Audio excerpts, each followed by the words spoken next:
Hello नमस्कार। आपका स्वागत है इस चैनल में। महत्वपूर्ण कठिन शब्द किसके महत्वपूर्ण कठिन शब्द हैं? ये हिंदी के महत्वपूर्ण कठिन शब्द हैं दोस्तों। तो आज कुछ ऐसे शब्द हैं जिसको सभी लोग सुने होंगे परंतु उसका अर्थ मीनिंग उसका नहीं जानते हैं। तो देखते हैं कौन कौन से ऐसे शब्द हैं महत्वपूर्ण कठिन शब्द, उसके हम अर्थ भी बताएंगे और उसके वाक्य प्रयोग के माध्यम से स्पष्ट करना चाहेंगे। तो महत्वपूर्ण कठिन शब्द है, बहुत ही महत्वपूर्ण वीडियो है, आप ध्यान से देखते और अंत तक बने रहिएगा।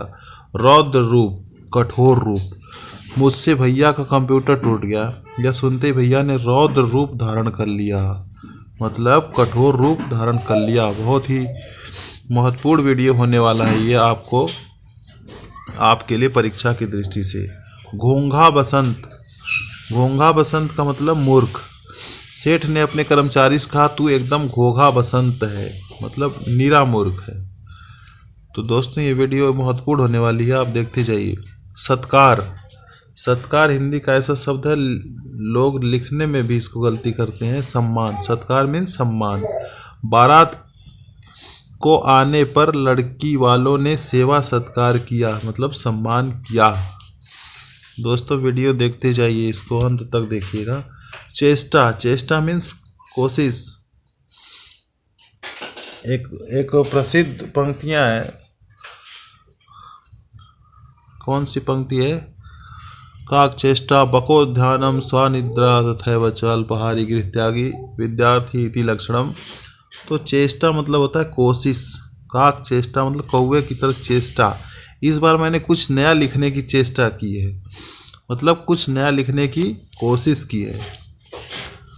निपुण, निपुण जो अपना काम पूरी अच्छी तरीके से करता हो, कुशल हो, दक्ष हो, प्रवीण हो, उसको निपुण कहा जाता है। माताजी खाना बनाने में निपुण है, मतलब माताजी खाना बनाने में दक्ष है, प्रवीण है, कुशल है, इत्यादि इसके अर्थ होंगे। विविध, तरह तरह के। विविध मतलब होता है तरह तरह के, विभिन्न, विभिन्न प्रकार के, भिन्न भिन्न प्रकार के। मेले में मैंने विविध प्रकार के गुब्बारे देखे। विविध प्रकार मतलब तरह तरह के गुब्बारे देखे। अमल करना, अमल करना किसी भी काम या बात का अनुसरण करना। अमल करना मतलब लागू करना, व्यवहार में लाना। तो दोस्तों इसका वाक्य प्रयोग है, अध्यापक ने राम से कहा, हमें सुबह जल्दी उठना चाहिए। राम ने उस बात पर अमल किया। अमल किया मतलब लागू किया, व्यवहार में लाया या उसका अनुसरण किया। किसी भी काम या बात का अनुसरण करने वाले शब्द को अमल करना कहते हैं। अवहेलना करना, सत्कार का विलोम अवहेलना हो गया। सत्कार का विलोम तिरस्कार हो गया। तो अवहेलना मतलब तिरस्कार करना, मतलब उच्च वर्गों द्वारा निम्न वर्गों की अवहेलना की जाती थी। प्राचीन काल की बात है। यहाँ पे अवहेलना मतलब तिरस्कार की जाती थी, अपमान नहीं दिया जाना। सीधा सीधा इसका मतलब है, अवहेलना करना मतलब अपमान नहीं दिया जाना। तिरस्कार भी थोड़ा कठिन शब्द है, इसलिए यहाँ पे हम देख सकते हैं कि अवहेलना करना मतलब तिरस्कार करना, सम्मान न दिया जाना। उच्च वर्गों द्वारा निम्न वर्गों की अवहेलना की जाती थी, मतलब सम्मान नहीं दी जाती थी। दोस्तों अगले प्रश्न, अगले शब्द की तरफ पढ़ते हैं। विपत्ति, विपत्ति मीन्स होता है संकट। विपत्ति पड़ने पर हमें एक दूसरे का साथ देना चाहिए। विपत्ति पड़ने मतलब संकट पड़ने पर, मुसीबत पड़ने पर। विपत्ति की एक और हिंदी हो सकती है मुसीबत। तिरस्कार, तिरस्कार मीन्स होता है उपेक्षा। उपेक्षा करना, किसी की कद्र न करना। मोहन ने समारोह में अपने दोस्त का तिरस्कार किया, मतलब उपेक्षा किया, उसका कद्र नहीं किया, आंखें तक नहीं मिलाए। स्वच्छंदता, स्वच्छंदता मतलब मनमाना, मनमानी। स्वच्छंदता के विपरीत हमें निष्ठा और गंभीरता से काम करना चाहिए। स्वच्छंदता मतलब मनमानी। किसी काम में मनमानी करने से भी उस काम में बाधा आती है और रुकावट आती है, काम बिगड़ सकता है। मनमानी भी हर जगह लागू नहीं होता है। स्वच्छंदता, स्वच्छंदता तभी तक सही है जब तक वो काम सही हो रहा है। मनमानी, स्वच्छंदता मतलब मनमानी। स्वच्छंदता के विपरीत हमें निष्ठा और गंभीरता से काम करना चाहिए। हमें स्वच्छंद रह के काम करने में कठिनाई आ सकती है और उसका कठिनाई का सामना हो सकता है। अब हमको 12वें शब्द की तरफ बढ़ते हैं। उग्र, यहाँ पे लिखा हुआ है दोस्तों उग्र। उग्र मतलब तीखा। अध्यापक उग्र होकर राम से बोले, मेरी किताब को किसने फाड़ा। उग्र मतलब तीखा, क्रोधित, तीखा नहीं क्रोधित एक तरह से कह सकते हैं। तो राम ने, और अध्यापक उग्र होकर राम से बोले, मेरी किताब को किसने फाड़ा। उग्र होकर मतलब क्रोधित होकर या तीखा होकर, ठीक है। कुटुंब, कुटुंब मीन्स होता है परिवार, सभी का एक साथ रहना, एक साथ रहना, भरा पूरा परिवार, मतलब पूरा परिवार सदस्यों से भरा हुआ हो, उसे कुटुंब कहते हैं। वसुधैव कुटुंबकम, हमारी संस्कृति का मोटो है वसुधैव कुटुंबकम, मतलब पूरी पृथ्वी हमारा परिवार है, तो सभी एक साथ रहना, भरा पूरा परिवार। कुटुंब परिवार ही सुखी परिवार होता है। कुटुंब परिवार, कुटुंब परिवार का एक, संयुक्त परिवार का एक एग्जाम्पल है यहाँ पे।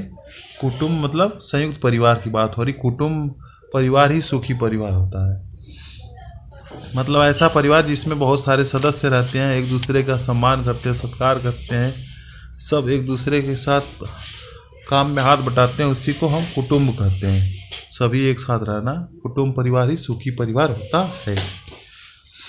तो इस तरह से हम 14वें शब्द की तरफ बढ़ते हैं। कठिन शब्दों को हम आज लेकर आए इस वीडियो में दोस्तों, बहुत ही महत्वपूर्ण वीडियो होने वाली है। भीरुता, भीरुता मतलब कायरता, कायरता। उदाहरण, उदाहरण हम इसका वाक्य प्रयोग देखेंगे। युद्ध में अकबर को देखकर अबुल माली ने अपनी भीरुता दिखाई। भीरुता मतलब कायरता दिखाई।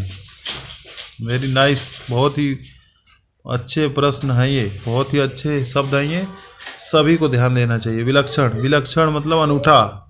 सूर्य उदय के समय हमने एक विलक्षण दृश्य देखा। सूर्य उदय के सामने हमने एक विलक्षण दृश्य देखा। विलक्षण मतलब अनूठा, एक अनोखा दृश्य देखा। 16वें शब्द की तरफ पढ़ते हैं, बहुत ही इम्पोर्टेंट, बहुत ही इम्पोर्टेंट। निर्दिष्ट, निर्दिष्ट मतलब नियत किया हुआ, निर्देशित किया हुआ, निर्दिष्ट। राम गोपाल वर्मा को अध्यापक पद के लिए निर्दिष्ट किया गया। निर्दिष्ट मतलब नियत किया गया, नियुक्ति की गई, उसकी निर्दिष्ट की गई उनकी। तो दोस्तों इस तरह से हम देखते हैं। नेक्स्ट 17वां वर्ड, 17वें शब्द की तरफ बढ़ते हैं। निवारण, निवारण मतलब किसी भी प्रश्न का हल ढूंढ लेना, ढूंढना। आपके सभी प्रश्नों का निवारण करने के लिए हमेशा तैयार हैं। निवारण मतलब प्रश्नों का हल ढूंढने के लिए हम हमेशा तैयार हैं। तो इस तरह से निवारण हो जाएगा। अवयव, 18वें शब्द की तरफ बढ़ते हैं। अवयव किसी भी वस्तु का हिस्सा, भाग, अंग इत्यादि से अवयव। यह पिछले पाठ का अवयव है, मतलब उसका अंग है या भाग है, ठीक है। तो अवयव हो गया यहाँ से। संचित, इकट्ठा करना। संचित का मतलब इकट्ठा करना। उदाहरण, वर्षा के पानी को संचित करके उससे काम में लिया जा सकता है। वर्षा के पानी को इकट्ठा करके, संचित करके उसे काम में लिया जा सकता है। संचित मतलब इकट्ठा करना, कोष भर लेना। व्यतिक्रम, दोस्तों आज की वीडियो का आखिरी शब्द 20वें शब्द की तरफ हम बढ़ चुके हैं और लास्ट प्रश्न ये आज का है। व्यतिक्रम, व्यतिक्रम मतलब क्रम का उल्टा सीधा हो जाना। व्यतिक्रम मतलब क्रम का उलट जाना। इस बार का परिणाम आने पर सभी छात्रों का व्यतिक्रम हो गया, मतलब जो फर्स्ट था वो लास्ट हो गया और जो लास्ट था वो फर्स्ट हो गया। तो क्रम का उलट जाना व्यतिक्रम कहलाता है। दोस्तों ये वीडियो आपको कैसी लगी कमेंट बॉक्स में ज़रूर बताइए, और आपको अगर ये वीडियो पसंद आई हो तो आप इस चैनल को सब्सक्राइब कर सकते हैं, आपकी मर्जी है। धन्यवाद।